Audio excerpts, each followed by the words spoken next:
Hey, Star Wars fans and Rule the Galaxy fans.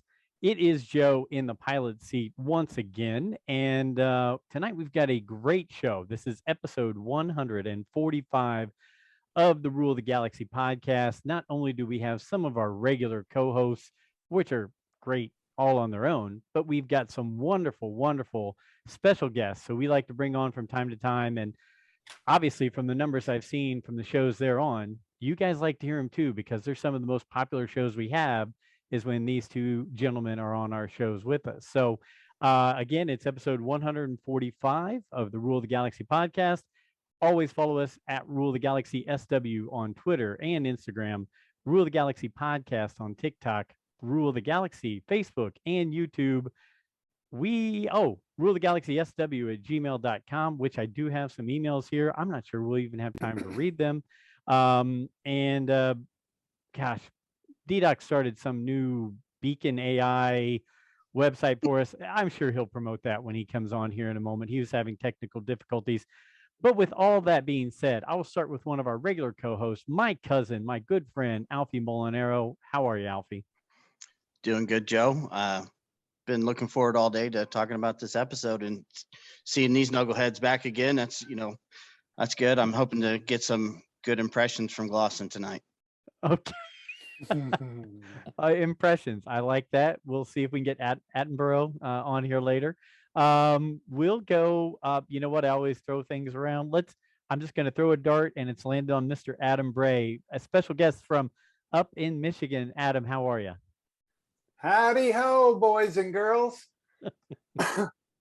I'm doing pretty good. I'm feeling a bit naked and self-conscious because I don't have toys in my background like Steve, and I'm just looking at all his toys and getting a little jealous and envious there and wondering, is there something off to the side that I can pull in view, but how am I going to do it and get it on camera without looking all awkward and forced? So hey, maybe Steve can like migrate some of that. I think you're making me feel more manly just looking at all the wood around you and everything, the nature. So I like your background. Yeah. You stick with what's you. Stick with what's you. Well, thank you. Well, that's not my doing, actually. My dad built the room, but I recovered those baskets in the back. Those are handmade baskets from ethnic minorities in Vietnam up in the mountain villages. And they did not even make them to sell. I had to go and accost them and beat them up on the side of the road, throw their babies out into the ditch that were in the baskets, put it on my back, and then just run away on my motorbike as fast as I could. So. I'm gonna say that story is not really true, Adam. Was it true, really? You accosted people in Vietnam? There is truth in it. Okay. There's truth in every good story. Okay, we'll come back to that at another time when we don't want to have somebody come after us from some group, I guess. Hey, in the shades, our good friend Steve Glosson. How are you, Steve? Well, that's me. Doing well. Thanks for having me on. Alfie sounds fired up. Adam's got his tall tales spinning, and I've looked like a pretentious jerk in shades. So I think all is right with the world.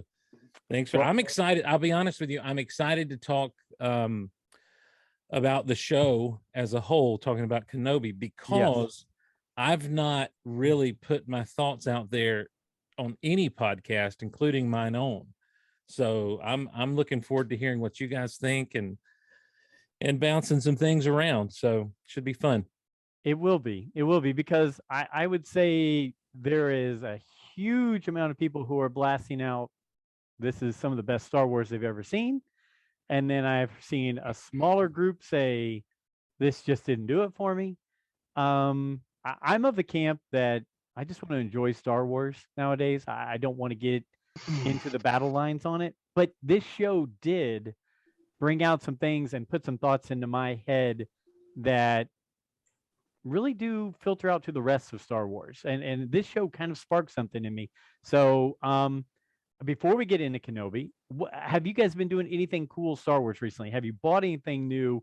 Have you seen anything new? Have you interacted with anybody new across the board? Anybody anything new going on. Alfie, I know you've been great with your daughter Azalea. You've been posting out some great things because of her love for Star Wars, and we've been opening a ton of stuff. Nice. I will show you one thing. Give me a second that we have not opened, and I don't think I will open.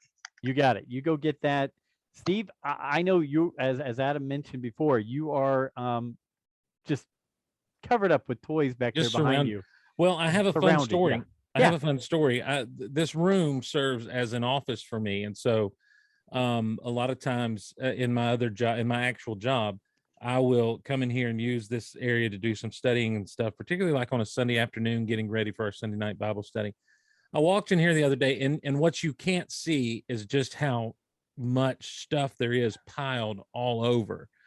And I lost my footing, and the shelves directly behind me, I stumbled back into. Those are my Marvel Legends shelves. Yeah, and they all took a tumble. They all came tumbling down.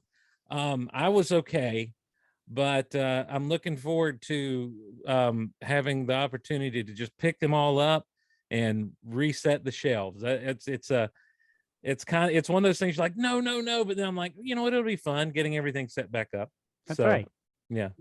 Okay. Oh dear. But Steve, you do, as Alfie and I have been really going through, and now DDoc, as we've been jumping into our 6-inch black series and things like that. And this is my next one to open. This was a gift from Alfie, actually, Jar Jar Binks in the 6-inch black series. But we've said the heck with it. We're gonna let him breathe. We're gonna get him out of the packaging.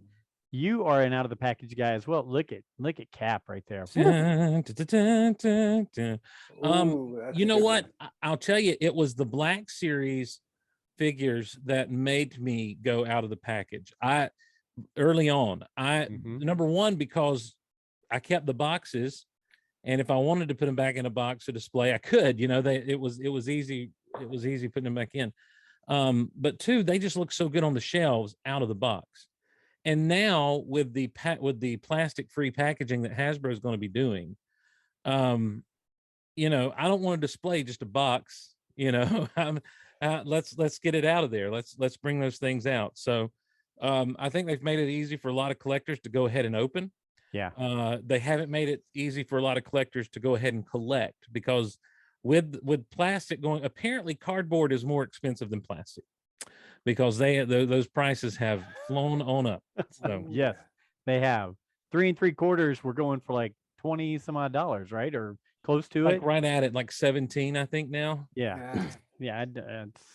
It's a tough pill to swallow right there. Yeah. Alfie, go ahead. Real quick. You were going to show us something you are not going to open. I picked up this the other day. Sorry if there's a glare, but the white Boba Fett. Yeah, the white Boba Fett Black Series. I think it's from 2008. It was the first release. It's a little bit later than that. It's the Black Series proper didn't start. Yeah, 2014. You're right. Yeah, until around 2010 or 11. That's a blue line, and it was a Walgreens exclusive when it came out. I was fortunate enough. I was working in a small town at the time that had a Walgreens. And I just on a whim went down to Walgreens to check to see if they had the prototype Fett on the shelf. And sure enough, they did. And it's the only time Walgreens has ever been kind to me with exclusive content from Walgreens. Yeah, I've had that's a great piece. Yeah, it is. It is. It's gorgeous. So DDoc, you were able to hop back on. Let's give you a test here, DDoc. How you sounding? I think I'm good. I am on I'm on the better computer. And while we're showing stuff off here, let's see I just finished the Lego helmet series Darth Vader helmet in time for the finale. Look at that. And I will say it was not the most fun build, because as you can imagine, it's a lot of black pegs, where this was the first time building a Lego where I would usually just sit there and grab from a pile. And this is the first time before every bag I had to sit there and sort out every single piece, because everything just blended in with each other. So the payoff is great. It looks awesome. So I haven't built a Lego in a while. So that's where we're at. There you go. I love it. Lego's one of my Video games and Lego. I just can't. I can't let myself dive into that. So Lego is a dangerous road to go down, man. Yeah, Lego it is is. very, because it is addictive and it is fun. And now they've got this Optimus Prime coming out that actually transforms without taking it apart. And I've been on a bit of a Transformers kick. Transformers are hard because they're expensive as well. But I've been on a bit of a Transformers kick because I loved Transformers as a kid, and some of the stuff they're doing is really neat. This is a race car. This is Drag Strip. Not a big deal. He's one of the Stunticons. In the old version, he was a little bit smaller, and when he forms one of the arms of Minosaur when all the Stunticons come together. And in the old version, he would simply kind of pull apart a little bit and be the arm. He would extend and be the arm.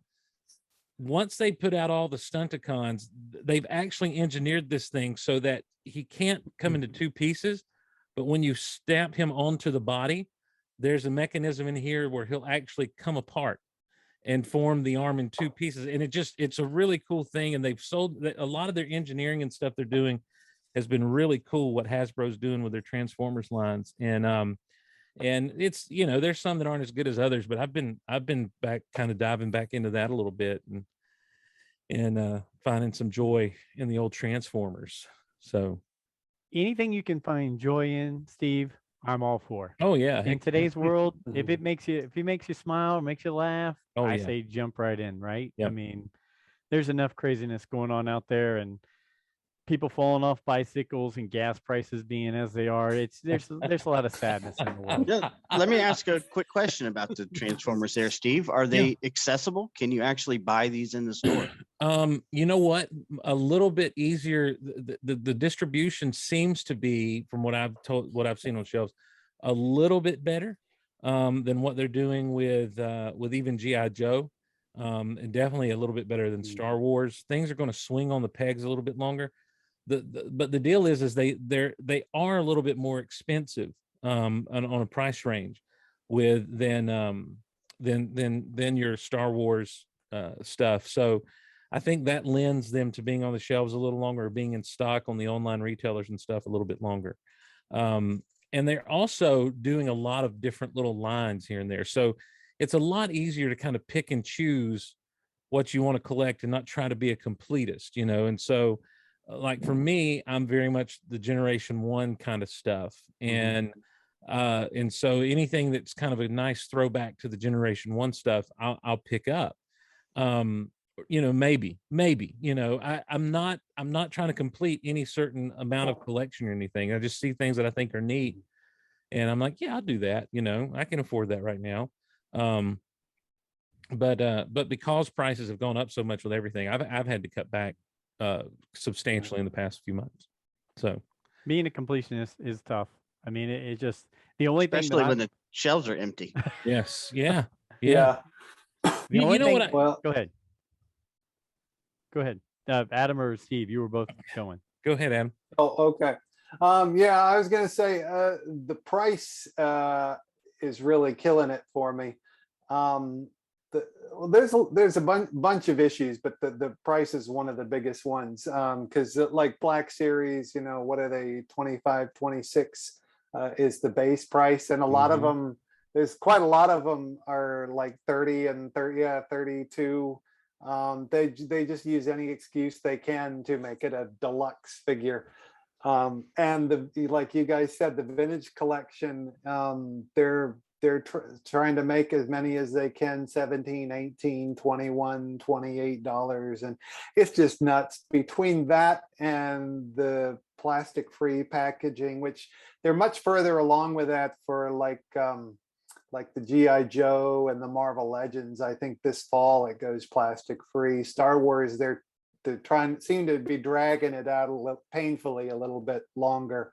But it's just too much. So between that and the constant repainting, you get a carbonized, and you get like a retro colors, and or you get one with a Jon Favreau head, just little things. I can't buy that. So I'm definitely no longer a completist in the Black Series. So I've cut back on everything too. The only thing that maybe I'm still getting everything are the Star Wars vintage collection on the cards, like the figures that I used to buy when I was, a little kid in the 80s. That and the retro figures that are designed to look like the Kenner figures. At first, I didn't like them because of those stupid red stickers on the cards and the stupid faux finish around the edges. But actually these Mandalorian figures and the upcoming Kenobi figures have really sold me on the line. At first, with the Mandalorian figures, those were the first ones I bought, because I figured I had the original Kenner figures as a kid. Why do I need to buy repros again? But I got the Mandos and they looked so good. Then I've started buying them to open loose, because the first ones I had to keep on the card. And I realized these figures are so much fun, especially to have with my original figures. So now I'm looking back at the other ones and I'm thinking, okay, maybe I need some of them too, just for the fun of it. But they really sold me on that line. I think it's a lot of fun. I hope they do a lot more with that, make some creatures and vehicles and things. I think especially with the price point, it kind of reset figures back a few years from the price point standpoint. That's more what I want to pay, more of what I can afford. That, what is it, like $11 now? Around there. I would be happy if they took a hiatus on everything and just gave us these retro styled figures. Maybe take the stickers off and the faux finish, but I'd be happy if they stuck to this for a while, because I just can't afford to keep up with the other stuff right now. It's just too much. Absolutely agree. The key that I passed on the original little waves of retro figures because I have those figures, and and they were putting the ones that we didn't have in these board games, and I'm like, that's just a cheap move by them.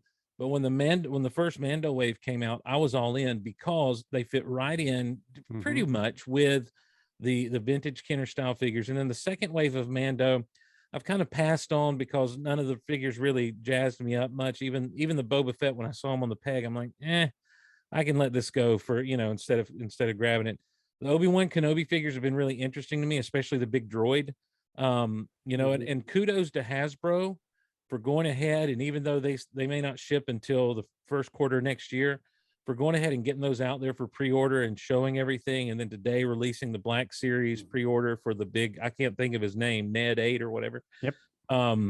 But yeah, kudos to them for doing that, because I think that is where you're going to really scratch a collector's itch. And because of the crappy card, because of the fake weathering and the big red sticker, to me, it's a no-brainer to open them up, get them on display with my other stuff, and just, and it all kind of fits in. And that's what I was going to say, is I've really enjoyed seeing other people's vintage collection. There've been a couple of guys that I know lately that have gotten their vintage stuff out of storage or what have you, Scott Rifen being one of them, and finally getting those things up and running. He's done a good job of posting stuff on Twitter with his stuff. My friend John Lowe. Yeah, there you go. The old troop transport. Yeah. But so I enjoy looking at other people, even though I have some of the stuff, most of what people are showing I have, because it's the vintage stuff.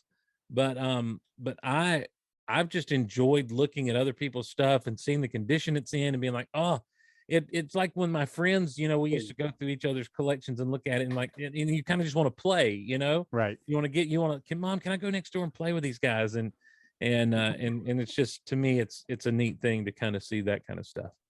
Agreed. There's something cool on I wanted to mention on the Kenobi figures that really struck me is the Darth Vader that's in there. The fact that they did a Darth Vader on the first Star Wars retro figures a year or two ago, and now they've got this new Darth Vader mold for the Kenobi, and it's really cool to me that it's a new sculpt for Darth Vader. It's not the same one they did. And the first figure had the vinyl cape like the original Kenner figures. Now this one has a cloth cape. And what this is like the unfinished business. I know Michael Mercy talks about this a lot with the new toys that are made retro. It's like if Kenner had gone back in the 80s and had done a second version, of Darth Vader that we never got. Right. Here's their chance to do that, like a second Return of the Jedi, Darth Vader. Kenner never did that, but now here we've got this unfinished business here, and I think that's this is one of the first of the original legacy characters that they've done that with in this line. And so I think it's really cool. I hope they do more of that we get more, second versions of the characters. One of the great things about those retro lines too is because they're 5 POA, and a lot of the figures share similar body parts, they don't have to do so much tooling. So they're able to redo a classic legacy character like the Vader. And I'm the same way, Adam. By the time the Power of the Force line was coming around and the Return of the Jedi stuff was coming around, they had gotten away from the vinyl capes and stuff into the cloth goods. And so when the Mandalorian figures were released, it seemed like a step backwards. I know why Hasbro did it. They were trying to evoke that early Kenner feel. But in the timeline with Mandalorian coming after Return of the Jedi, it would honestly have made more sense for them to do some cloth good stuff. I'm not mad about it. I'm not saying they were wrong for doing it. I'm saying that, like, now with I love that you use Mercy's thing of the unfinished business, because when I saw that Vader, I thought the exact same thing. Also, Vader doesn't have the lightsaber that comes out of his hand. This new one holds a lightsaber, and that's what they were doing with Bespin Luke and Jedi Luke and Endor Luke. They didn't have the arm sabers anymore. They actually. So I'm like you. I think it's a really great thing they've done, and I'm tempted to pick it up for sure. Well, I was going to say, with this second wave of Mandalorian figures that you skipped, but they're still in stores. You can go get them. They've actually done step 2 now. The Mandalorian has a cloth cape. Oh, does he? Yeah, because he's the silver armor, but he's got a cloth cape as well. All right. And and he's a good figure. I've opened one too.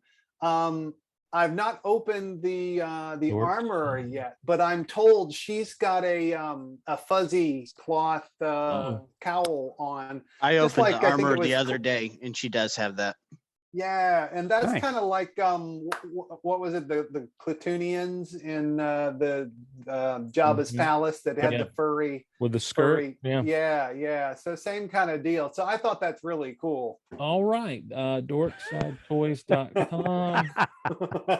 Well, hey, while we've hit on toys, I have a feeling we'll come back to toys later, because honestly, in our text chain for Rule of the Galaxy, I would say over 50% of it has something to do with Hasbro, the toys. How do we get them? Why do we have to wait 2 years sometimes to get them? All that kind of stuff. So I have a feeling it will come back up again. Before we jump into Kenobi all the way, I was going to throw this out there. If it stirs things up, if it makes people mad, I apologize in advance, but it really kind of stoked the fire with me on this one, and another fire was stoked during Kenobi. But Alfie and I went there we go, stirring it up.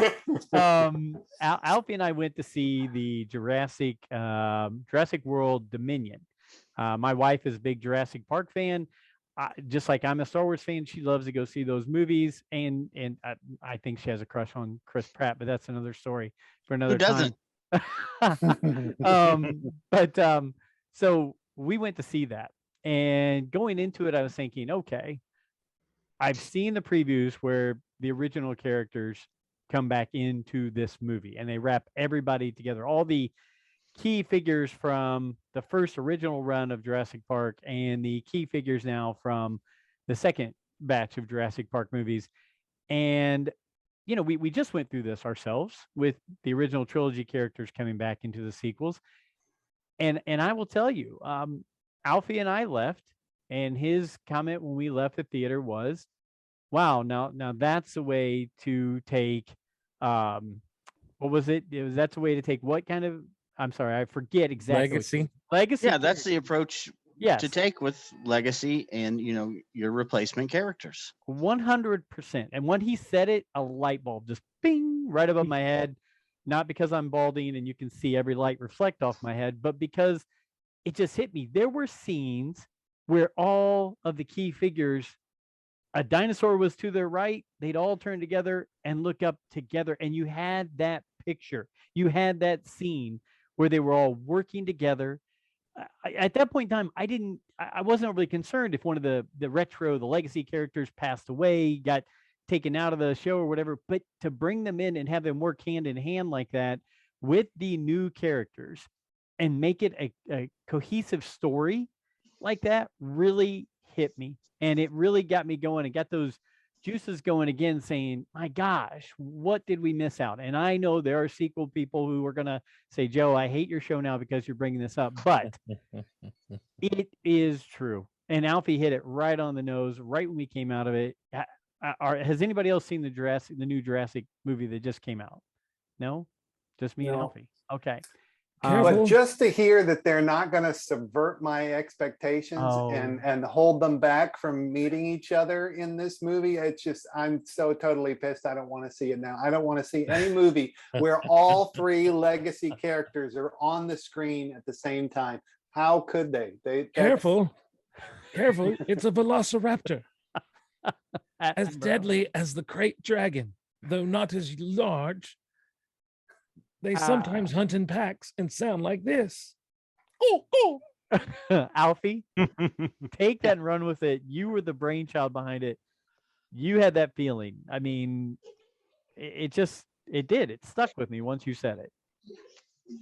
Yeah. I'm sorry, I'm being distracted here, but it was silly, and yes, was it necessary? No, but that feeling you got when when both sets turn around and look at each other and you get that kind of passing of the torch scene.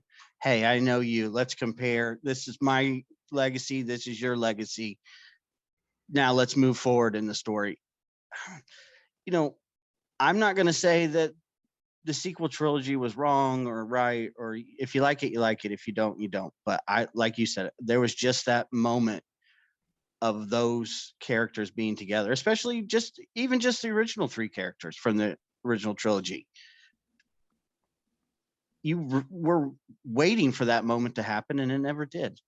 And I get it. I listened to the creators of The Force Awakens saying how hard it would be to deal with a character like Luke Skywalker and trying to insert him into a new story without it being Luke Skywalker's story. But man, that moment, like I said, even though it was silly and, it was still a lot of fun. Once we start talking Kenobi, I'm going to take the sequel talk to another level, but we'll wait for that in a moment. Anything else anybody wants to hit before we hit Kenobi? Is there any? I've got little storylines we could hit on and jab about for a little while, but is there anything that stands out to where you say, hey, let's talk about this? Do we want to talk about Wesley Snipes wanting to be in Star Wars? Do we want to talk about Chris Evans wanting to be in Star Wars? Do we want to talk about anybody wanting to be in Star Wars? We can talk about that. Tamara Morrison wants to make Boba Fett a bad, again, in Star Wars. We can talk about that. Is Taika Waititi the right guy to pass the torch to make a new movie that's going to take us outside of the Skywalker saga? I mean, all those topics are out there, or we can just have fun and talk about Kenobi. Any thoughts before we jump in one way or the other? I want to touch on something that I saw this past week, a quick video that I saw this past week. And it's kind of in response to what you were saying about sequel lovers may not like this show anymore, they'll hate this. And even something that you said at the outset, where there seems to be a lot of people who are like, this is the best Star Wars I've ever seen, and a group of people who don't like it. And for whatever reason, those two groups of people feel like they have to fight with one another rather than just have opinions about art. Roger Ebert, one of the great movie critics of our day, I saw a clip of him from Siskel and Ebert talking to Gene Siskel about the idea of criticism and criticism of art. And he said, it has to be the first person. In other words, this is my opinion. Mm-hmm. and I can't ascribe my opinion and expect my opinion to be everyone else's opinion. And it's okay if it's not, because my job, his job, he said, as a critic, is to watch, is to observe the art being subjective, and then respond to it and give well thought out criticism of it. You know, I think that there is a small, very, very small group of people who are completely anti anything Disney Star Wars and Disney Lucasfilm. And they are going to be predisposed to hate everything that Disney will put out from this day going forward. But on the other end, I think there is a small group of people who are predisposed to just absolutely accept without question everything that Disney Star Wars gives them, and it is all supposed to be great and wonderful. And both of those groups live online, and both of those groups are incredibly loud. And then what you have in the middle is what you see a lot of times when you go to like the Star Wars Celebration and other places. You have a group of people who just enjoy Star Wars. They like some of it, they dislike other parts of it. There are some parts of Star Wars since Disney has taken over that I vehemently despise. And I mean, to the point that it makes me sad. It doesn't make me angry, it makes me incredibly sad. Sure. But there are parts of Star Wars since Disney has taken over that I absolutely love. Kenobi, for me, landed somewhere in the middle of all that. I feel like the Obi-Wan Kenobi series suffered from a lack of there's some directorial choices that I think were poorly made, and I think that there were some story elements that were shoehorned in that weakened the overall 6-part story arc. But when it hit well, it hit extremely well. So when it was good, it was really good. The rest of the time, it was mediocre or subpar. That the same can't be said, in my opinion. I can't say the same for the Book of Boba Fett. I thought the Book of Boba Fett struggled to find its footing, except for the 2 Mandalorian episodes, and the rest of the time, it was really trying to figure out exactly what it is and what it could be, and needed Boba Fett to be a little bit more of a BA than he was, to be, to be the thing that we all wanted and expected. With Obi-Wan Kenobi, there's so many places where I was surprised by the emotional response that I had to it, and I was pleased with some of the things that went on, and I think that there's a very measured take one can take with Kenobi. And for me, I just think we need to remember, it's my opinion and it's your opinion, and if our opinions differ, it's art, and art is subjective, and it's okay. And if we have passionate discussions about it, that's okay too. It doesn't mean we're arguing, it just means we're getting passionate about this thing we all enjoy. So from the outset, I want to say that, because I'm probably going to make some people mad as well, who can't understand that idea of first person criticism. We've talked about it before on this show in many of our 145 episodes. Usually when we say something in our opinion that is negative, it is because of that passion that we have for this. And I will also say this: there are some people that Star Wars Resistance is their Star Wars. There's some people that, Star Wars, I don't know, what are the other cartoons that are on Disney right now for kids? Think of all the people that Lego Star Wars is their Star Wars. 100%. 100%. And I'm okay with that. And you know what? DDoc's into those things, and I can sit there and go, man, DDoc, that's really awesome. It's not for me, but it looks really cool, right? It's just how it works. I mean, and I'm okay with that. You're right, Steve. It shouldn't become an argument. It should be a sharing of opinions and a discussion. Mm-hmm. So now listen, I'm right with my opinions. I want everyone to understand that I'm not wrong. Okay. You just gave out some good opening points on the Kenobi series. DDoc, let's go to you. DDoc, you are one of the newer co-hosts on our show. While we've been doing this for 2+ years, you've been with us for the last year, and it's been great. And your consumption of Star Wars has heavily increased even since you've been a part of the show. What were your overall thoughts? What hit you the most with the Kenobi series? pretty much what Steve was hitting on. I mean, it had its high and low points, but when it really hit, it did. I mean, especially what he was saying emotion wise.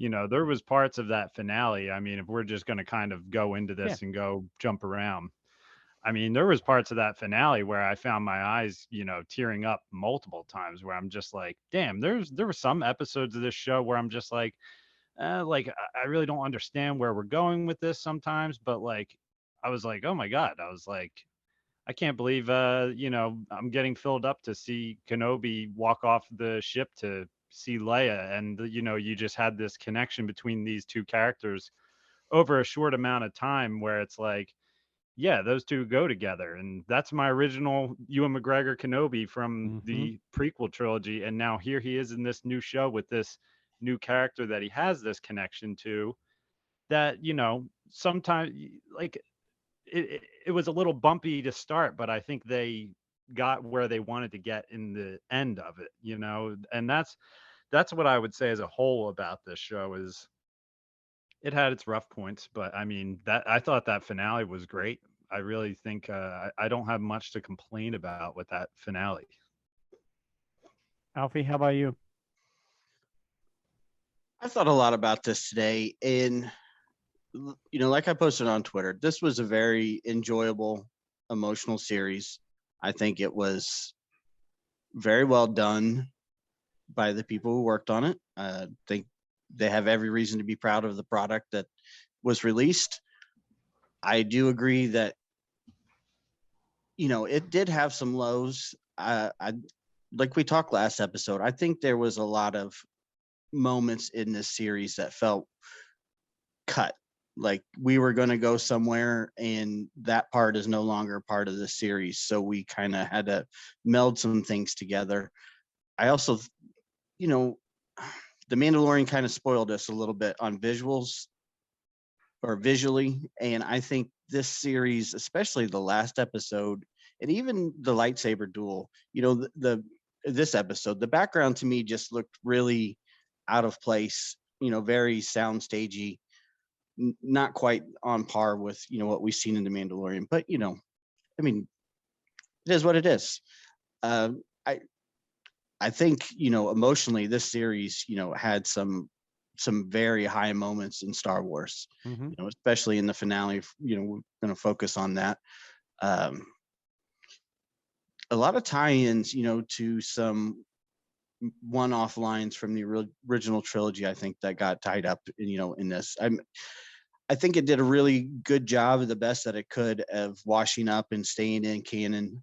I'm gonna, take it with a grain of salt because, like I said, it was entertaining.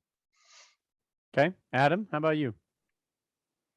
Yeah, lots of thoughts. I think for me, one bit of this reminded me of Boba Fett in that I felt like for me there was a clear delineation between the episodes that were really good and the episodes that were kind of just mediocre. And for me, it was evenly divided in half. The first 3 episodes, I was kind of like, I don't love this, but I don't hate this. It was kind of a mix for me. Unlike the Book of Boba Fett, where I loved the 2 Mandalorian episodes, the finale was okay. It was mixed, but the others I was kind of bored with. This I was kind of in the middle for those first 3 episodes, but then the last 3 I really loved. I thought going to the Inquisitors base was a fun, exciting adventure with tension and suspense, and it was what I wanted in Star Wars. The next episode where we've got the flashbacks with Hayden, that was exactly everything I wanted in an episode from this series. I was kind of like, well, gosh, I wish you had done this in all those other episodes, then you would have been right on. And I thought the finale was a pretty good, well-rounded, gave us the things we've been looking for. I think through my writing and work with Star Wars material, one thing I've become kind of keyed into is observing how the people at creatives at Lucasfilm spend their money. Like everything, these shows, these series, whether it's animated or live action, it's very much on a budget. And a big chunk of the budget in all of Dave Filoni's stuff always goes to the last 2 episodes of the season. Those 2 episodes are set apart from everything else, and he really puts a lot of money in there. And the whole season is spent building up the assets, you know, like the digital models and the characters and background creatures and stuff, building those up so he can maximize those on the last 2 episodes. And cameos, you know, high profile actors, that costs a lot of money. So that also eats into the budget. And so you can see where, you know, where the last 2 episodes have to have a lot of money in them. And these cameos like Hayden or like Liam Neeson or the Emperor, that costs some money. So when you're putting your money there, the money's got to come out of other places. And one of the places where I felt like it came out of were the 3D, the visual effects, especially in those first few episodes. It especially the first 2, it felt very, very digital to me. And I was a little disappointed, to be honest, in that when we first saw that, because one comment I had made before this series started was, the one thing about Kenobi that's different from the other live action stuff we've seen is this really needed to be cinematic. It needed to feel like something that should have screened in a movie theater. And that was the problem with the first 2, maybe first 3 episodes. I think they did better because more money was in the later episodes, but they felt a little too digital and a little too rushed with the visual effects. And I sort of tried to console myself, convince myself a little bit when I saw it on the first episode, thinking, okay, well, it does kind of look like the prequels, at least, because the prequels were very digital, especially that opening scene where we flash back to, you know, the Jedi palace with the fight there. Okay, yeah, it looks very digital, but that's how the prequels look. So maybe that's what they're going for. I'll just have to, you know, get used to it. But I think it was also a lot of a budget issue. But again, overall, because of those last 3, it gave me what I wanted. So I'm definitely a thumbs up. You know, and I'd like to go back now and see those first 3 episodes. And now that I know what's in the end, you know, rewatch those and see how I feel, because I think my feelings might change. I might like them a little bit more than I did on first viewing. Certain choices will make sense. Certainly the later episodes for me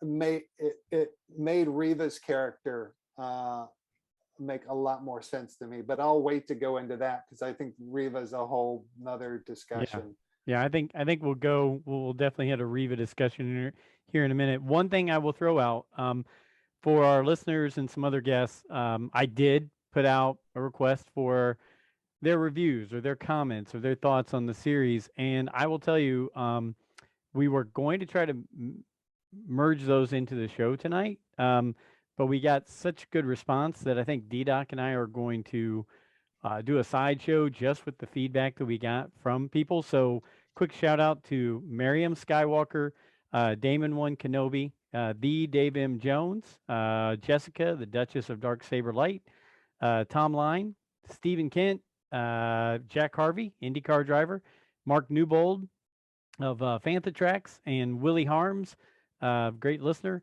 All you, thank you so much for the content you provided us. DDoc and I will be getting that out real soon. We wanted to put it in this, but when we have power guests like these 2 right here, you just can't get away from these 2 guys. You got to give them the floor and let them run with it. I will say this: I'm also 2 thumbs up on the series.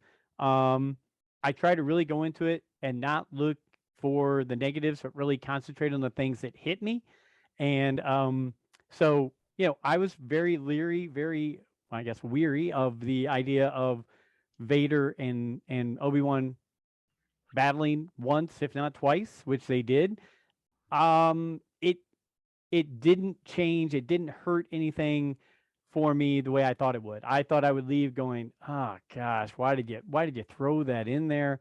But it did okay, and I think one of the main reasons was that they allowed them to have a conversation, especially in the second one, that really hit home, and it I think it added more texture and depth to that next battle, leaving it with him saying goodbye, Darth. My friend is dead, and Anakin saying, or Darth Vader saying, I killed Anakin Skywalker. Those things alone made it to where I could go, I can live with this because it now makes sense, or it still makes that continuity work for me on there. The other one that hit me, just I know it was a silly one line, and there's other things that hit, but when when Obi-Wan said, I will do what I must, just like he did at the end of Revenge of the Sith, man, right there I was like, oh yes, that felt good when that came. It just that pose and him saying it that way. And I felt like in this series they took a broken, depressed, despondent individual who had basically given up on the Force and thought his only job was to cut up meat and go check on a little boy every now and then, to bringing back, well, Mark Newbold said it in the show I did with him, the Force was reawakened in Kenobi in this series, where it was gone. He became Obi-Wan Kenobi again by the end of the series. So I know all of us hit on some different points there. Hands raised. Let's go. Hit another one. Alfie, let's go. Rock and roll with any of this stuff we all hit on.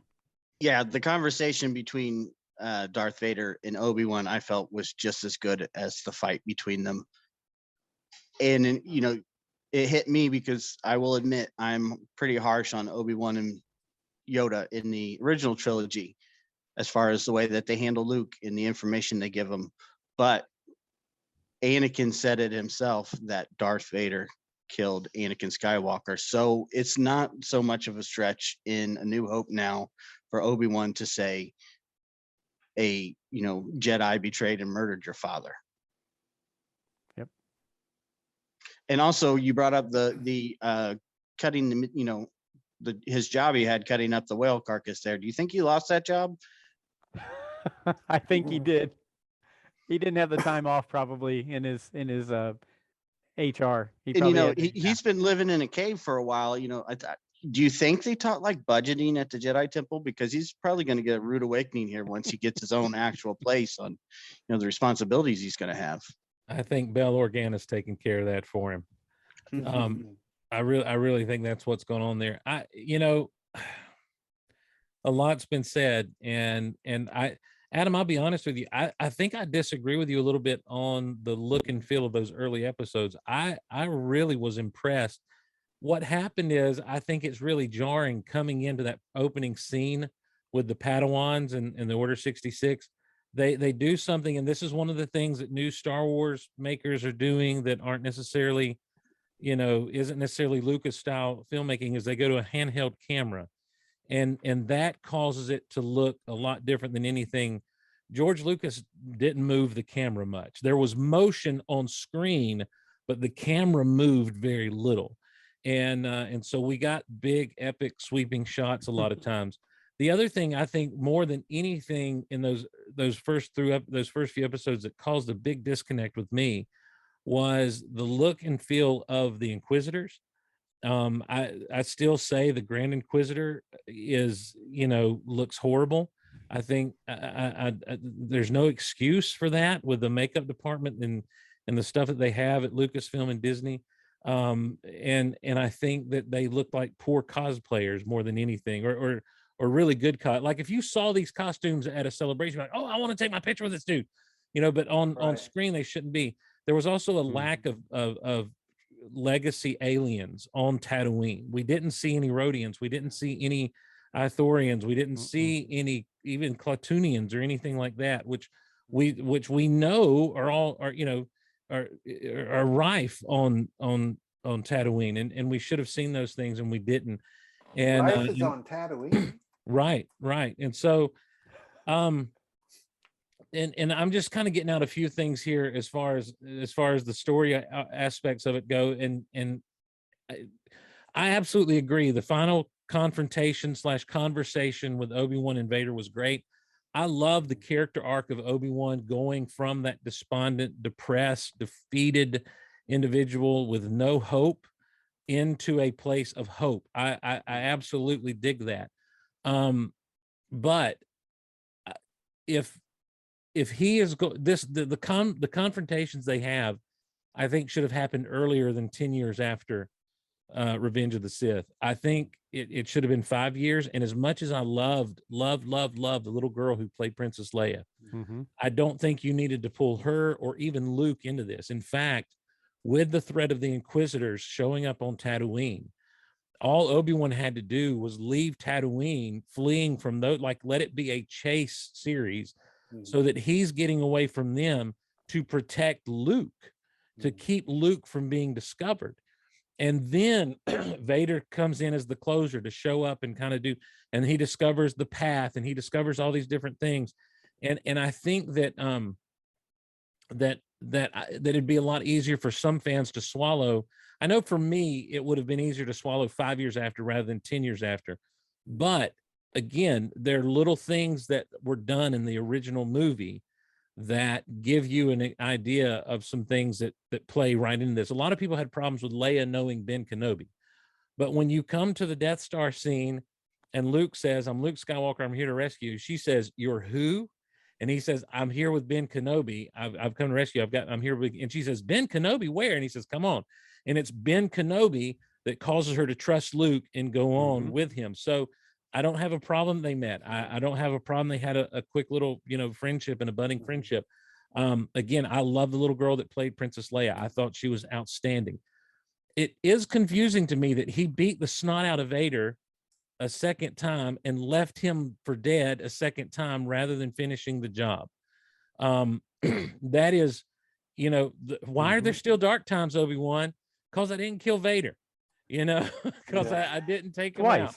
Yeah, twice. I had a chance twice and didn't do it, but I did like the fact that Anakin told him, I killed Anakin Skywalker, Anakin's dead.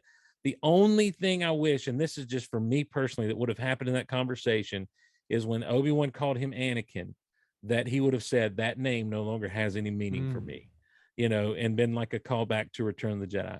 Other than that, I thought it was great. When it comes to the character of Riva, I don't understand. I'm going to get my revenge on Darth Vader by helping him kill Jedi. To me, that is absolutely, I understand PTSD. I understand issues. I understand an obsession with finding Kenobi, but man, the minute you find out she's that little Padawan and twice, and then again, twice Darth Vader / Anakin couldn't finish the job of first time killing a child, which he killed tons of them that day.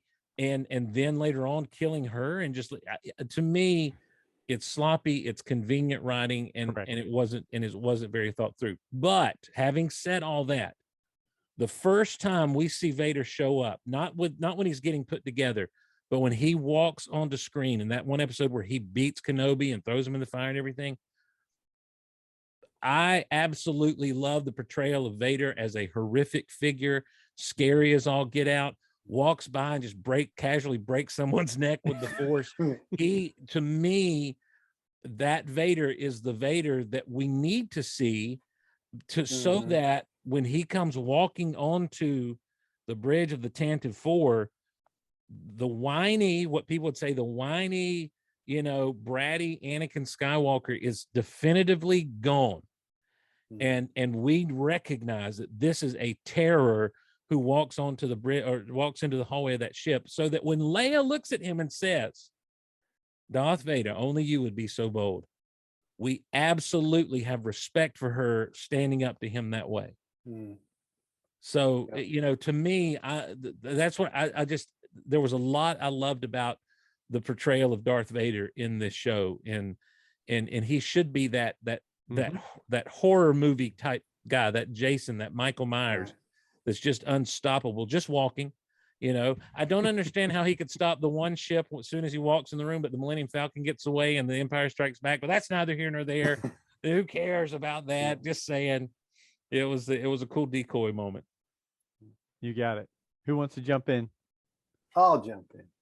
Oh, Go ahead, Adam. yeah.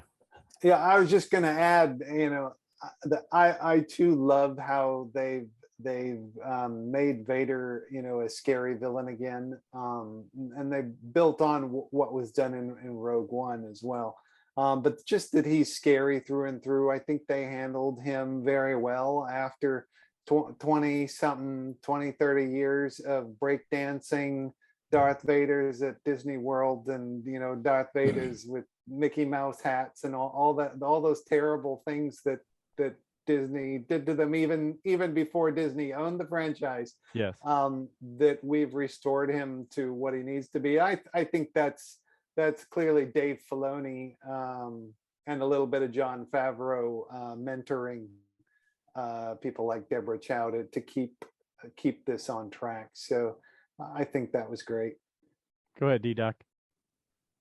Yeah, I actually wanted to like compound a little bit off of what Adam was saying with the special effects for the show. Like, I have one statement and one question for you guys. So, one is, it's like I've been watching a lot of shows right now. So, number one, Stranger Things 4.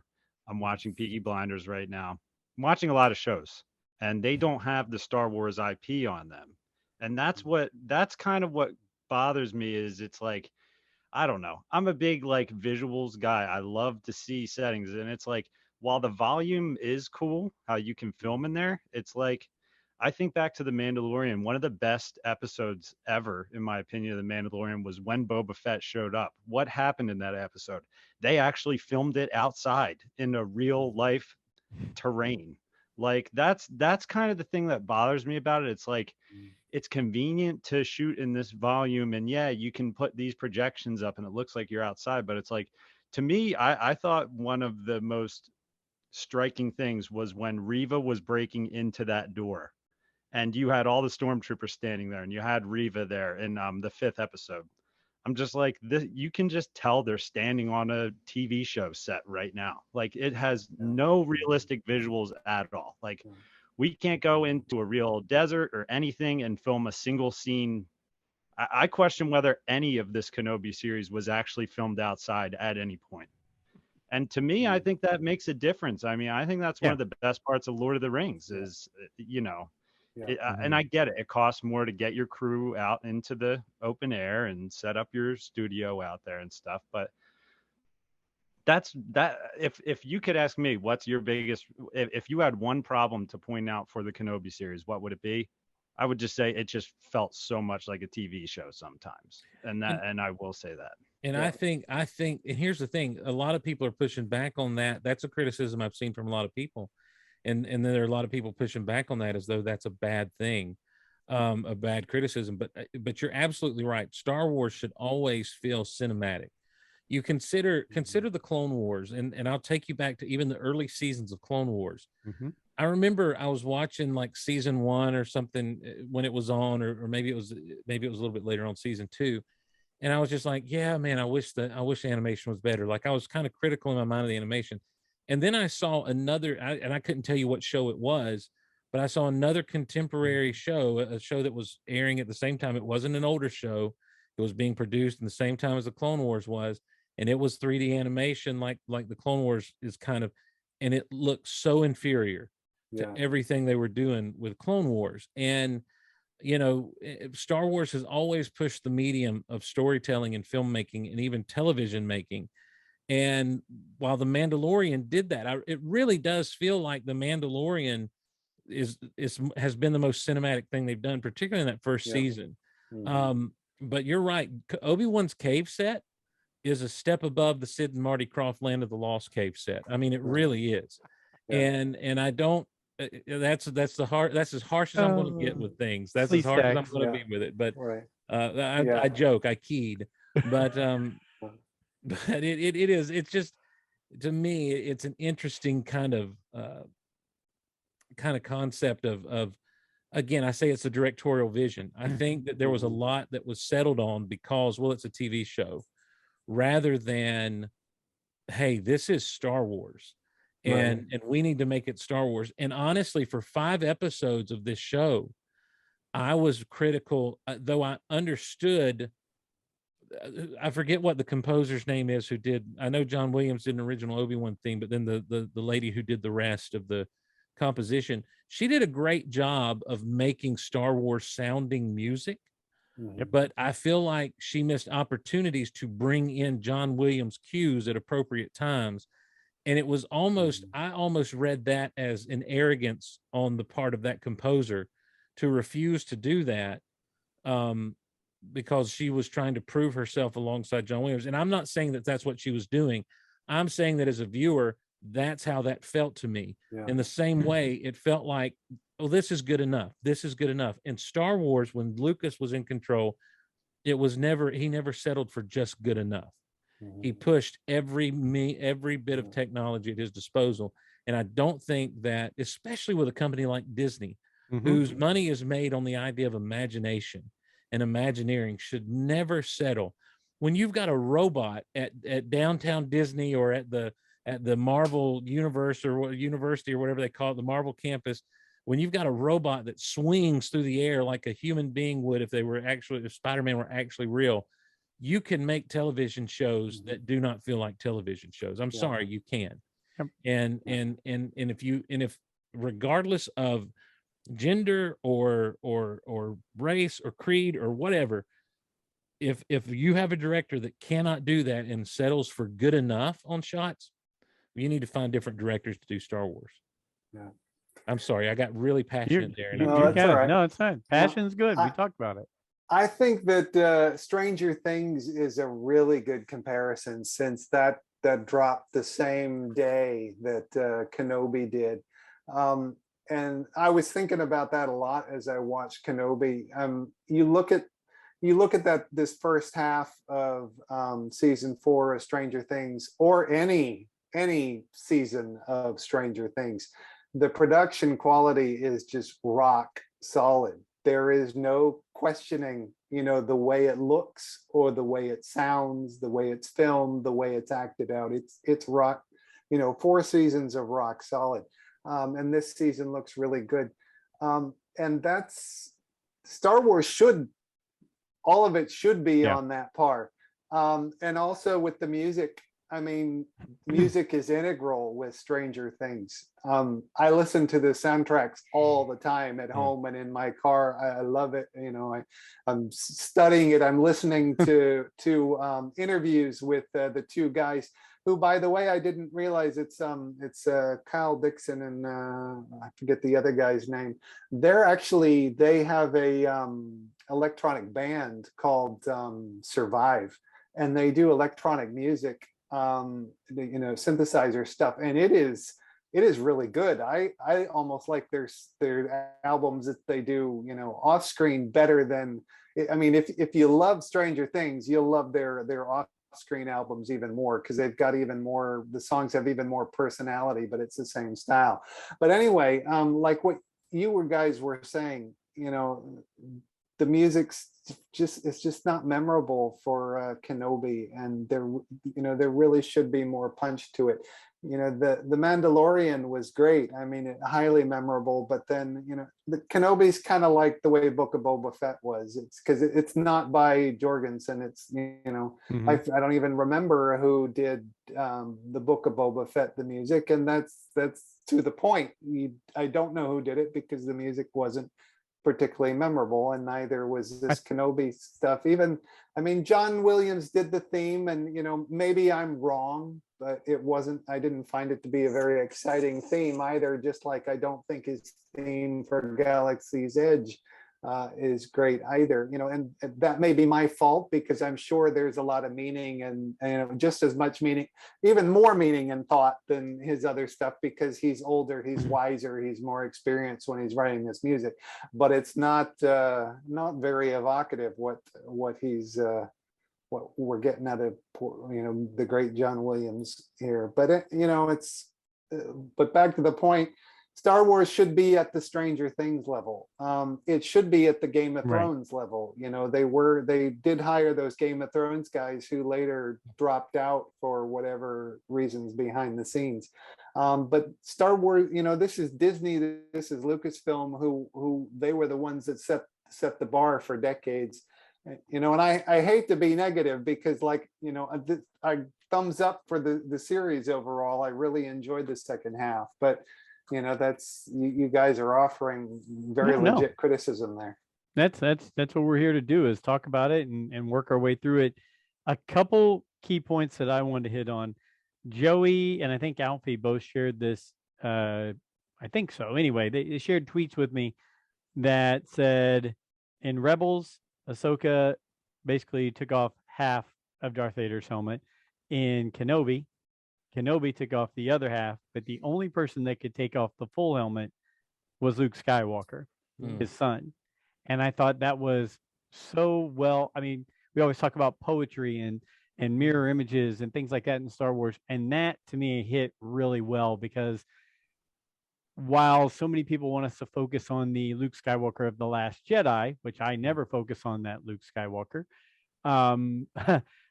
I focus on the Luke Skywalker who did that, because there wasn't another person in the universe who was going to do that. You had his Padawan who he loved. You had his mentor who was as close to a brother as anything that he had, who basically tore away half of him each. But the only one that could get to his core was his son. And I thought that was so well put together. To add to it, just a side note, Alfie and I were joking around about it. Gosh, wouldn't it be great to have a 3-pack Black Series of all three of those characters, one slash here, one with the helmet off. That would sell. We'd be making more money than we knew what to do with if that was selling right now. The other key point that, because I don't really have a lot of other key points after this. You guys have hit on some great things.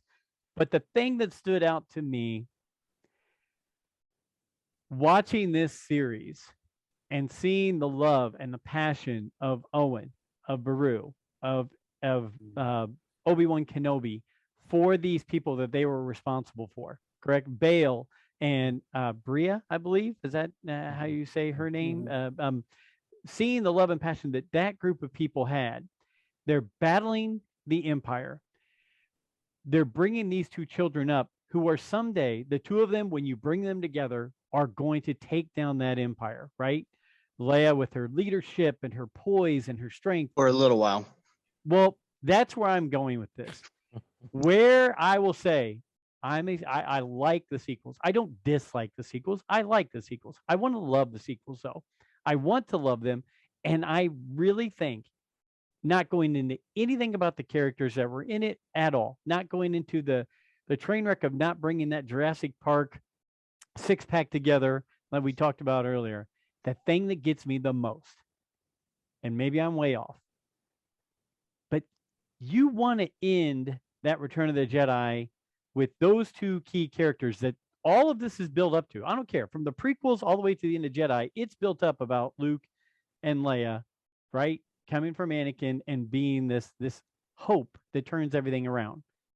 To turn them back around and have them face another empire, which basically means their job was worthless way back when, I think is where the weakness of the sequels were. It should have been a Yuzong Vong, another mystery alien species or whatever. Do the same thing you're doing with the sequels, but instead of making it the First Order, which is the Empire Part 2.0 or whatever, make it to where they've actually won. They've defeated the evil empire, and something comes that they had no control over, comes in and is the battle. And I'm fine with the legacy characters dying off in the movies against battling this unknown thing that happened. My thing about the sequels is that I think you ruin the story of Luke and Leia and the things that they were brought up and protected to do and came into this role by making it to where, oh, well, they did all this work. They won. The good guys win. Up. The next empire's here. We're taking you right back down. I think that's the thing that got me watching this series. Believe it or not, it was watching this and seeing the passion and the Bail talks to Leia and the passion that Owen had for Luke that we never thought he had.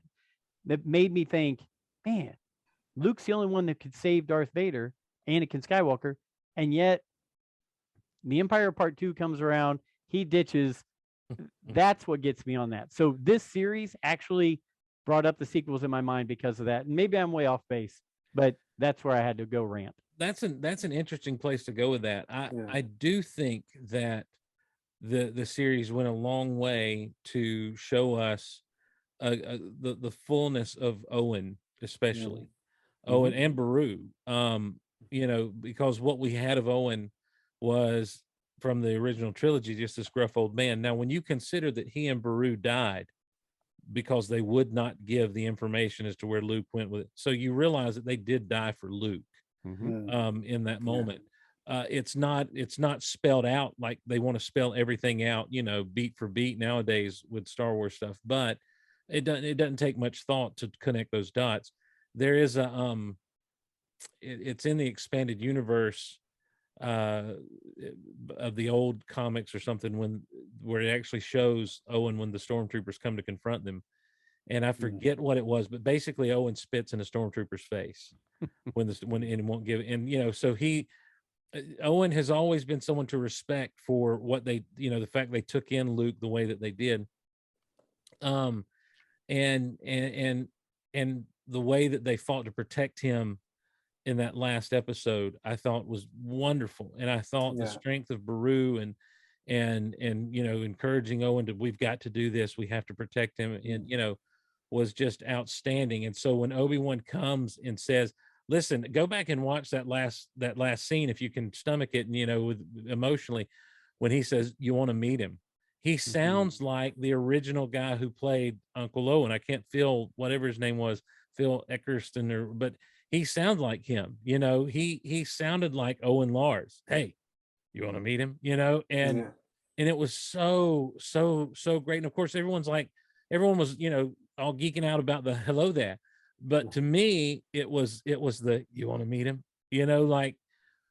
And so that this kid Luke, as he grows, he's gonna go out and because he had a relationship with Ben Kenobi, and he knows old Ben, and Owen doesn't like it, but Owen lets it happen anyway, and I know the connection of the toy is pretty cool, and Luke still has it in episode 4, 9 or 10 years later.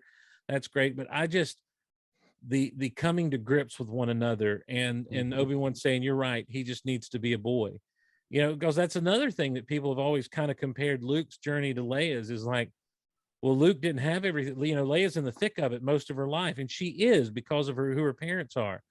But Luke got to just grow up, and so it makes, so Luke coming from that life of comfort and just normalcy, and stepping into the role of the hero that he does, flying the trench of that Death Star, is a huge step for him, because he thinks it's all fun and adventure, and then as all these X-wings blow up around him, as he watches his old mentor die, it's no longer, the boy becomes a man, and and then of course the story progresses right on through Return of the Jedi, and but yeah, I thought that moment, not the hello there, but the Owen and Ben stuff, it was just wonderful there at the end. I to see those two kind of come to terms with one another, when it starts with the sick burn of like, oh, like you did his father, like you trained his dad, from that type of bitterness and anger, and you just stay away from this kid to, you want to meet him, is just huge. It's huge. And so so like I say, when it was good, it's outstandingly good. But then there are these other weak moments to me that just make it end up making they taint the series as a whole, and I should say. Alfie, I feel like I've kept you muffled here today. Sorry, Alfie. No. I'm just man. like you, man. I'm listening to this stuff. I love it. Him meeting, that was very emotional. We talked, many episodes before about this series, that I thought you were going to see a different side of Owen Lars, in his desire for Luke to be just a normal kid.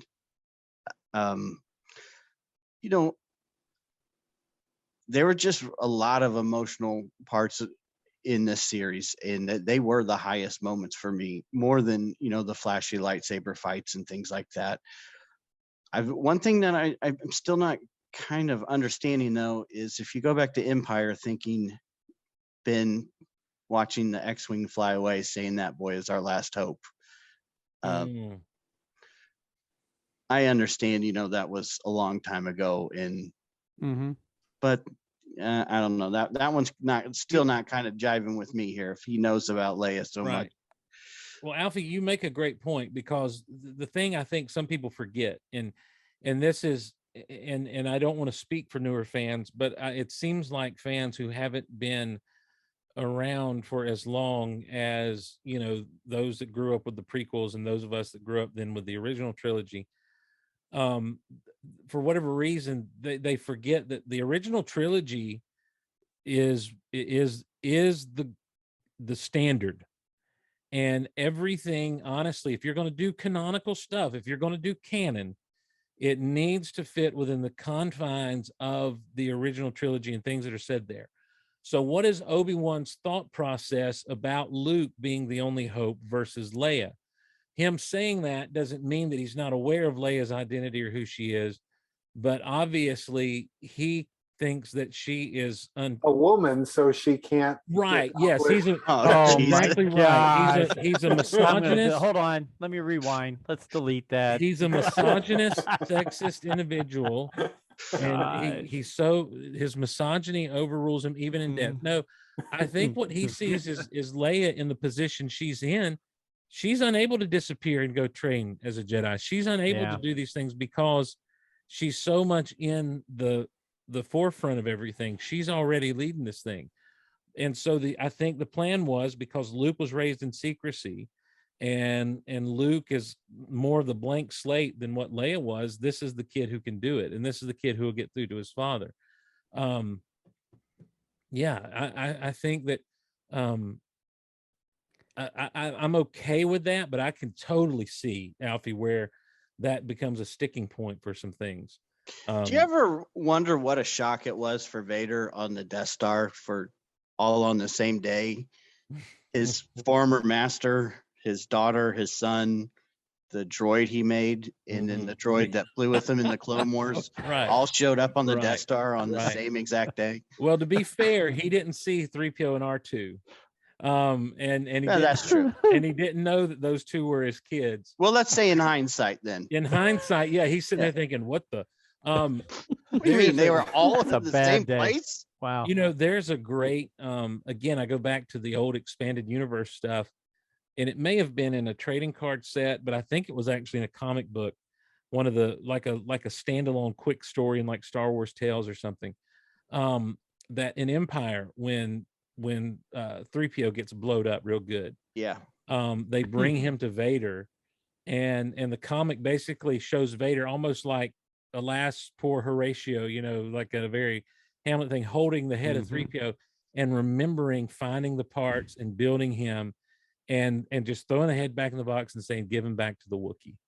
You know, like he makes the choice to spare 3PO because either he knows that it's C-3PO, his droid, or he just has a soft spot in his heart for droids that are, you know, in bits and pieces. And I think it's just you know, you see that was the other thing that in the 90s, after, especially with the prequels, when the prequels came around in the 90s and early 2000s, a lot of writers in the comics and stuff, when they would do those type things, really tried to humanize Vader. One of the coolest comics was a Star Wars Tales, which is basically an Elseworlds kind of Star Wars stories, almost like the Visionaries was, where Vader and Darth Maul fight because Maul is resurrected by some dark side acolytes on what appears to be a Mustafar type planet. And this is before we knew about Mustafar, because this comic came out, I think, between episodes 1 and 2. And Maul, the whole time, it's totally not the way Darth Maul was portrayed in the movie, because Maul, the whole time, is talking smack to Vader as they're fighting, you know, back and forth. And Maul is talking about how Vader doesn't have enough anger. He doesn't have enough hatred. He doesn't have any of the things. He can't cause the fear that Maul can fear. And Maul is just calling him basically a false Sith and a pretender and all this. And finally, Maul gets Vader down. And Vader is on his knees with his back to Darth Maul. And Maul is getting ready to strike the final blow. And he asks the question, What can you possibly hate enough to destroy me? And then you see Maul's face shift into like a, oh my gosh, I've been had. And the panel pulls back, and Vader has reversed through himself, basically stabbed Maul through with his, by igniting his lightsaber through, almost the way that Kylo Ren would do Snoke. And Vader says, myself. So the answer to what could you possibly hate enough to defeat me is, well, myself. So they went a long way to try to humanize Vader, more than all the breakdancing stuff and everything, but they tried to do it with like character defining stuff, so that the conflict that Luke senses was always apparently there. In contrast, what they've done here in Kenobi and what they eventually did in Rebels, even, is they show a Vader who's absolutely okay with being who he is. He's made his choice. He's completely consumed with the dark side. And so it's not until Luke shows up that he feels any conflict. He hates Obi-Wan Kenobi, and that hate drives him further and deeper into the dark side. He is angry that everything went the way it went for him, and that anger has led to hate, and that hate has led to not only his suffering, but him causing the suffering of others. And he's absolutely okay with that. And then he's told, it's your son. It is the son of Skywalker who blew up the Death Star. He's our enemy. And now Vader realizes, okay, there's something to live for. There's something, and if I can get him, we can rule the galaxy as father and son, overthrow the Emperor, who I hate, and rule the galaxy. And the conflict doesn't come into play, I don't think, until he meets Luke on that gantry in Bespin, when Luke finally says, I'd rather die than join the dark side, and throws himself off of the gantry. And that's when the conflict, I think, for Vader really begins. Go ahead, Alfie. To expand on that a little bit, as a young kid watching Empire, the first few times, I thought Vader was lying. It was all a trick, until I, was old enough to pick up on when the Falcon hits hyperspace. And Vader watches it. He turns around, stops, turns around and looks. And to me, that was the moment as a kid that I was like, that's Anakin Skywalker back in there. Yeah, and he doesn't kill anybody. Yeah. He's been choking people out the whole movie. Go back when you watch it's like he sees that last, that's his hope, getting away on the Falcon. When you watch that scene, watch him, he strides off the bridge, and everyone's kind of looking at him, because at this point, anytime that ship has gotten away, he's killed somebody.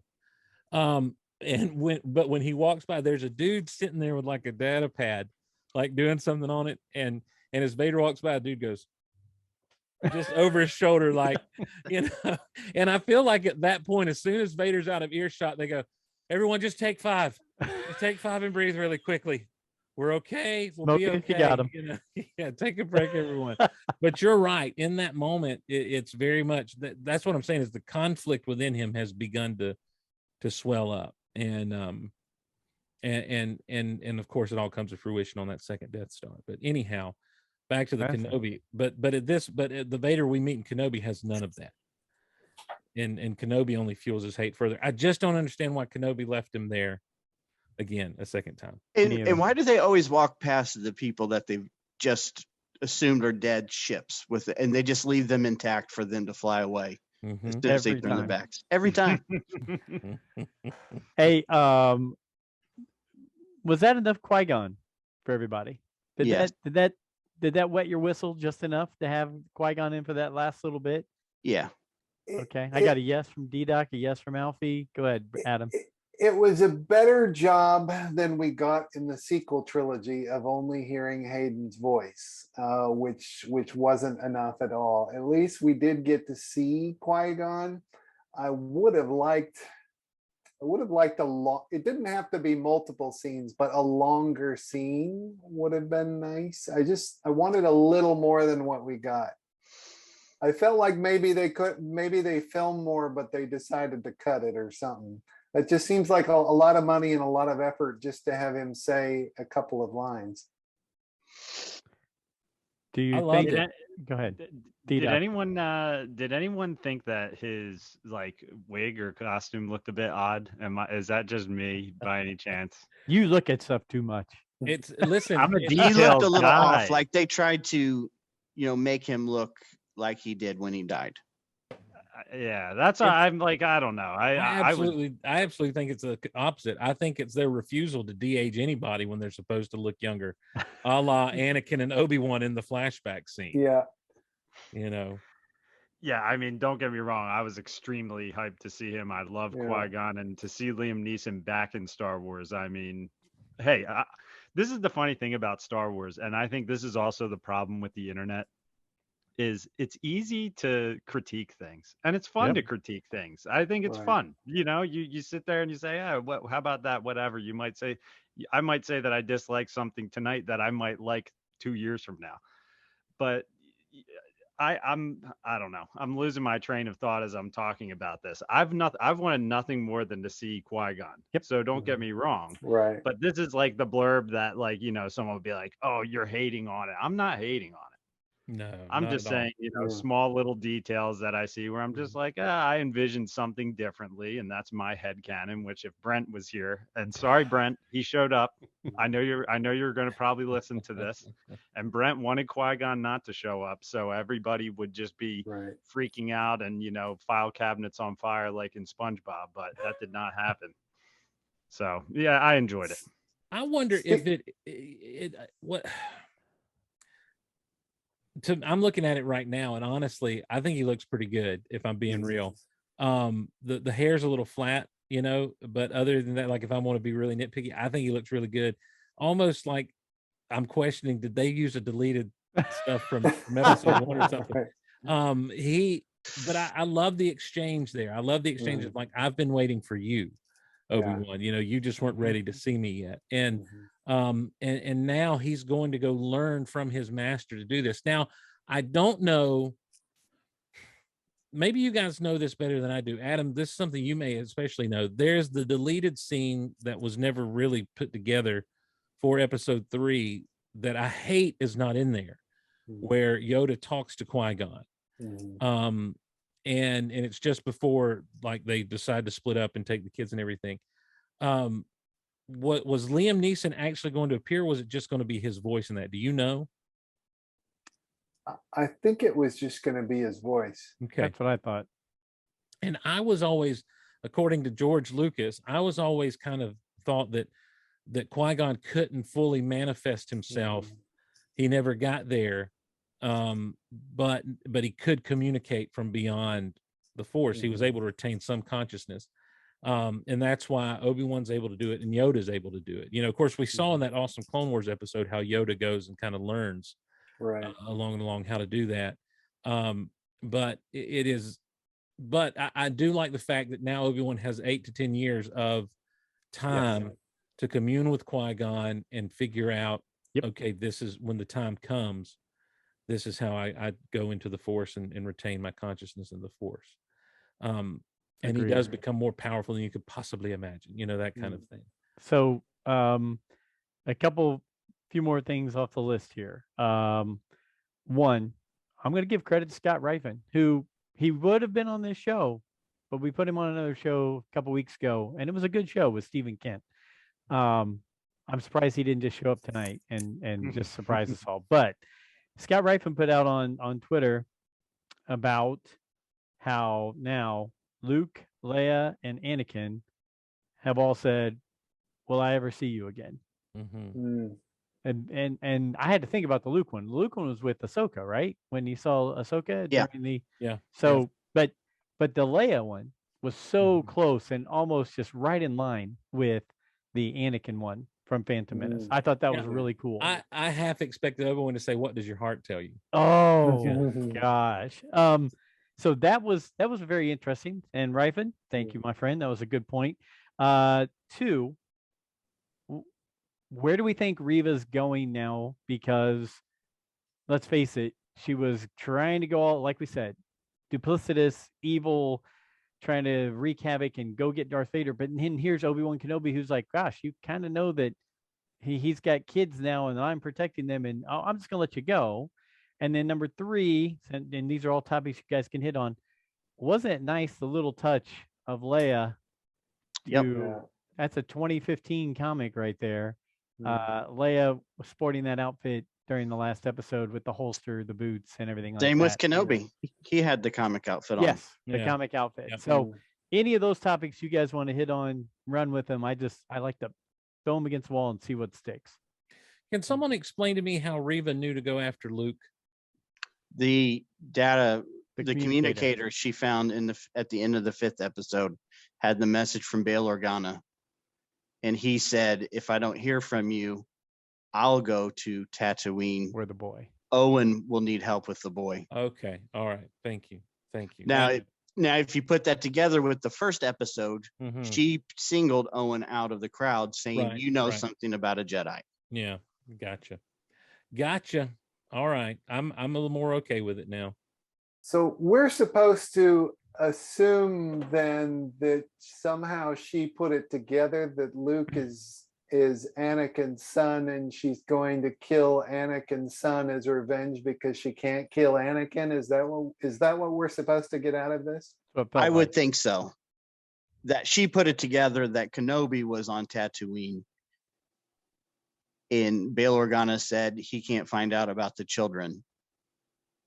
So All right. you would assume that the he is Darth Vader, and she knows that Vader's Anakin.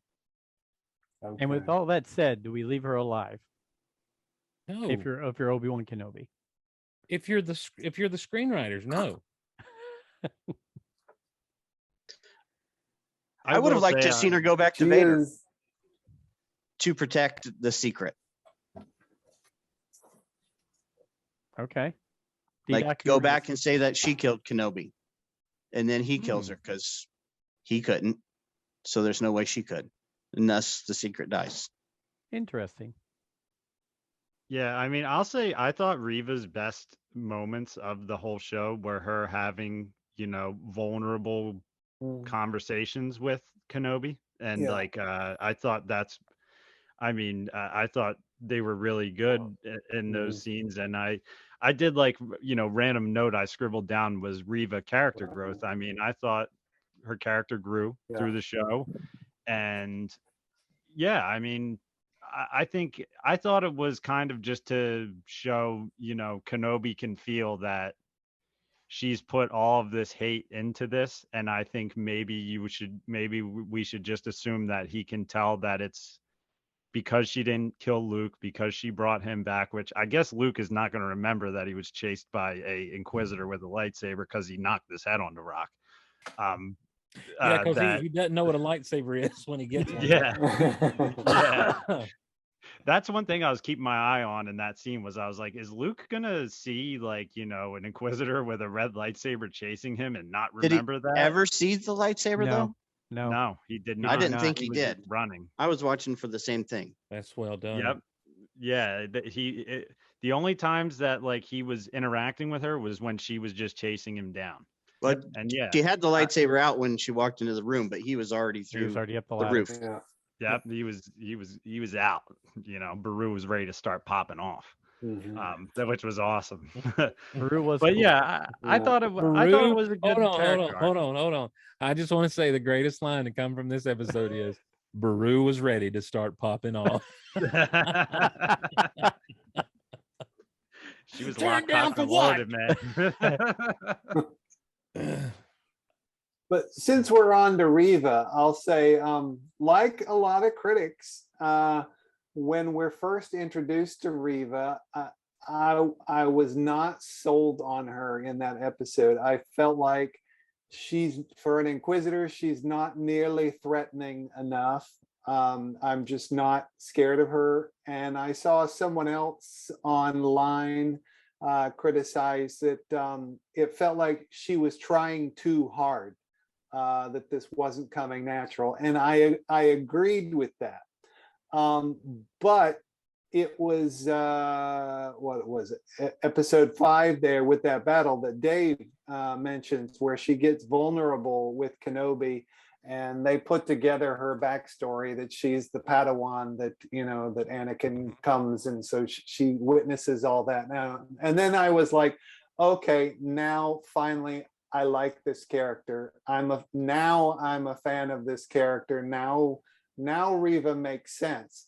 It makes sense now that that in those first episodes that she was not threatening enough, because of what her background was as a Jedi Padawan. Now it makes sense that yes, she was trying too hard, because this wasn't natural for her. She wasn't a good character. She's a legitimate dark side character because she's fueled by hate and revenge. She's just as dark side as everybody else, but she's got that thing because of her background starting out as a Jedi Padawan, and she's not in this for the same motivations as everybody else. She's different. So okay, now Riva makes sense. Now I'm a fan of her. Now she's legit. She's paid her dues. So, you know, okay, going forward. Do the Emperor and Darth Vader get rid of all the Inquisitors by the time we get to the original trilogy? Adam? Haven't most of them been killed off? I think they're kind of one by one killed off. The implication they've strongly implied that they're all gone and out of the way by A New Hope, but they've not said definitively if there. So we don't really know if there could be stragglers, but we've seen all the major players get killed by then. Even in like the video game, the Jedi Fallen Order, I think all the unique Inquisitors, there's two, maybe three, those all die within the game. So yeah, they imply they're all dead. So if I can take that question and chase back a thread that Joe went down a little bit ago, and you know, talking about the sequel trilogy, how much different would a sequel trilogy have been if you take elements of like what was originally done with the expanded universe Legends, and you have an Imperial remnant, you know, because there's just a group of people that refuse to let it go. You have an Imperial remnant that's out in the outer rim somewhere, you know, hidden and building up power and getting ready. And you have a lone surviving Inquisitor who continues to go down the path of darkness, who continues to study the ways of the Sith, and who has spent all of this time, all of these 30 years chasing down the secrets of the Sith. And that individual somehow takes control within the Empire, within the Imperial remnant, and thus begins their conquest of the galaxy to reclaim the glory of the Sith. And obviously then you've got different deals with Kylo Ren and, you know, that sort of thing with the family dynamics. But the Skywalkers are called on once again to have to step in, and Luke is called on to protect the galaxy from the Sith. And maybe, you know, maybe Ben does get caught up in this somehow in a secret way. And a lot of things happen kind of the way they did. But you end up with not negating what Luke had done. You know, there was something on the side that took place, and so the legacy that Luke has is he trained this thing, and maybe we even get to see a great Jedi and Sith war like we always used to hear about and that sort of thing. There were just a lot of opportunities, you know, with the idea of the Inquisitors and what could have gone down that did not. And again, let's not complain about what wasn't. I know, but I just, you know, Joey, you were talking about that kind of idea, and I just thought, you know, maybe let's imagine and chase down that thread for 30 seconds. I like it. Yeah, go ahead, Alfie. I like your idea.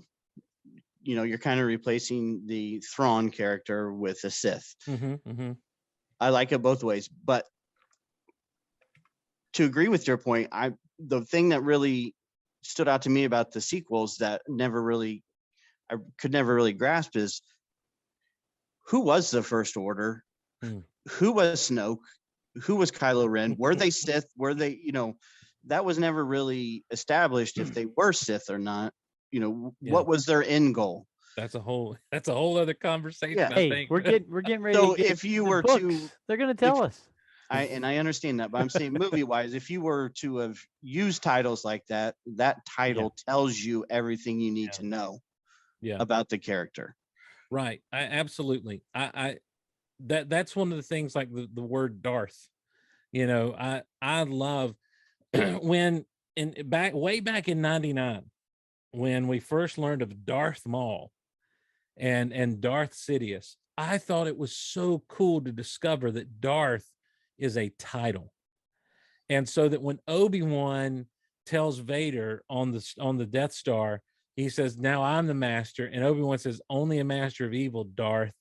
Like, he's literally just spitting it out. It's not, he's not calling him by his name. He's just saying, "You're just a Darth." And I think that's great. I loved that concept and that idea that Lucas introduced then. And the fact that Obi-Wan does that in this series during that final confrontation conversation, I thought was just another one of those really great things about special moments in the show.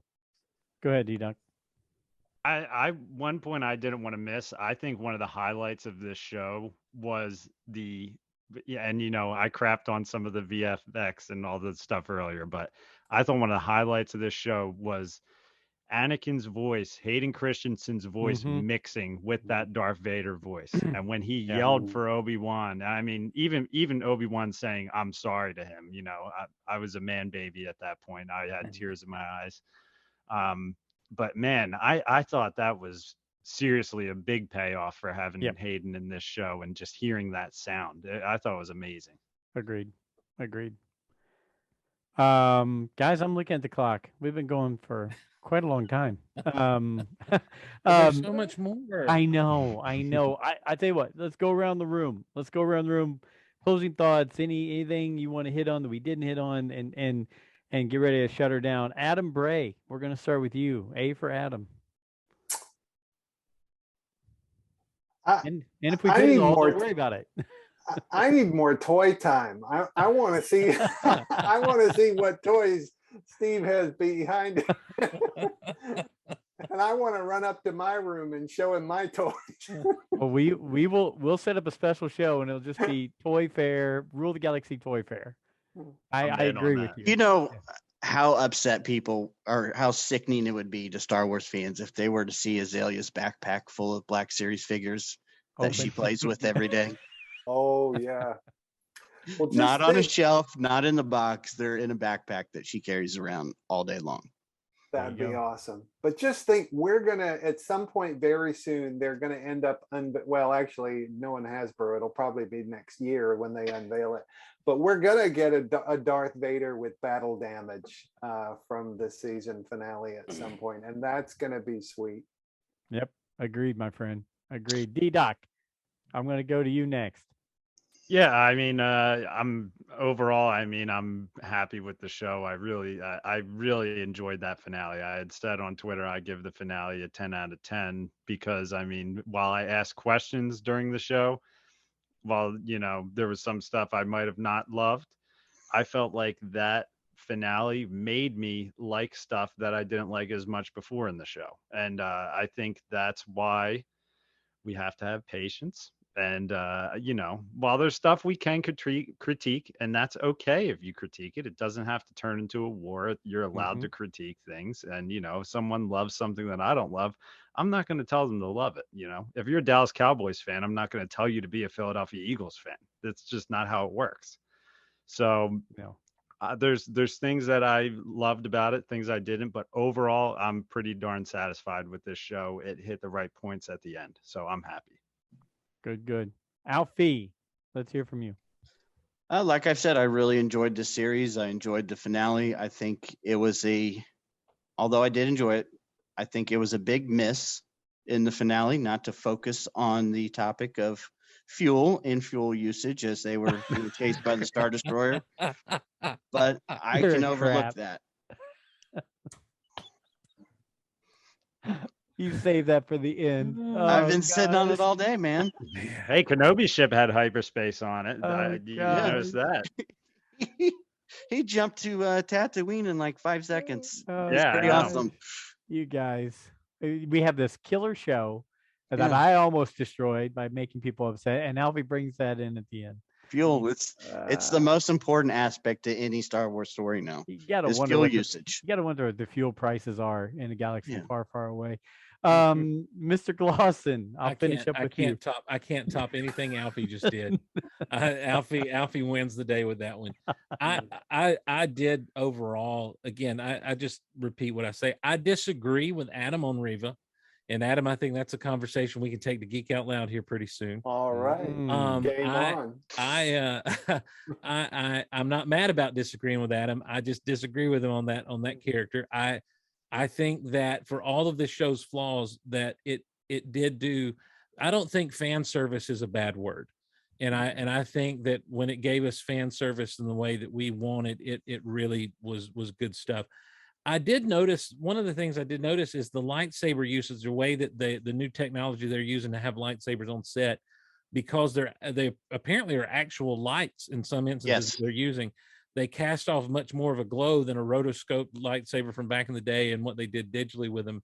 I don't know where I stand on that at this point. I'm kind of, it was a little bit distracting as a lifelong, used to kind of the way the lightsaber is supposed to look. But there was a moment, though, speaking of that, in that last fight that they had, where Vader and Obi-Wan lock sabers, and Vader's saber shortens up a little bit, like it does because of the rotoscoping style in episode 4. There's a moment in episode 4 where Vader hits and it looks like his lightsaber is shortened. And so they went ahead and did that for a little bit of fun lightsabers continuity. I noticed real quick, just a real blink and you miss it moment. I thought it was really super cool that they threw that in. Look, I love talking Star Wars. I love talking the nuances and the mythology of Star Wars. And this show gives us a lot of things like that to talk about, particularly with one thing that I haven't heard people jump into, and we didn't get to tonight, is Obi-Wan's struggle to use the Force and that muscle almost atrophying over 10 years and how we see that build up. And it all kind of comes to fruition really in that 4th episode that a lot of people didn't like because it was a repeat kidnapping. I didn't see it as a repeat kidnapping. I saw it as a continuation of what had already been going on. And I really enjoyed that episode because it focused on Obi-Wan and sneaking around and all this other stuff. And so I loved the arc of Obi-Wan Kenobi. I thought that they did the PTSD, the stress and the struggle of coming out of what he came out of much better than they did with Boba Fett. Boba Fett, because I remember people saying, I just want to see him have to overcome something. I'm like, he crawled out of a Sarlacc pit. What more do you have to overcome? But I think that they did it really well with Obi-Wan. I do. I think his character arc was really, really good in this. Anytime I can see Ewan McGregor play Obi-Wan Kenobi, I'm going to be happy. Yeah, and down with that. Will we get a season 2, Joe?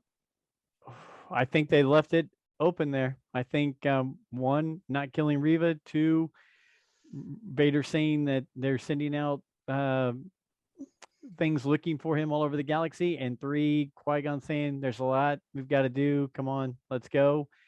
I think they left it open, and I'm going into it. I was nervous, but after seeing this, I think you could do another story. You got 9 years in between now and A New Hope. You could do another story that wouldn't conflict with any of that. So I think it's open for that. And I think they're getting good enough reviews and good enough ratings on this that they're going to say, wow, we've kind of hit something with this one. So yeah, I'm going to say yes, we will at some point in time. I agree with those first 3 episodes. If that was all there was, I would have said, no, please don't, just stop it here. But because of the last 3 episodes, I'm going to say, yes, I'd like to see more. So please go ahead. See more. There we go. Hey, Star Wars fans, Rule the Galaxy fans, it's been a long show. If you stuck with us this whole time, I hope you've been entertained, because I have been. This has been great. Some of my regular co-hosts in Alfie and DDoc, who just kicked butt and took names, and then our special co-hosts who, you know what, I wish I could have them on every week, but I don't want to bug them to do that every week. And I think it also builds up to make them even more fun and exciting when we have them on just every now and then. So to DDoc, to Alfie, to Adam, to Steve Glosson, guys, thank you so very much for being with us tonight. Guys, you can follow us. Just track down Rule the Galaxy everywhere. I'm not going to go through the list. It's been fun. Kenobi was fun. Let's see where it goes from here in the next series. And until next week, may the Force be with you.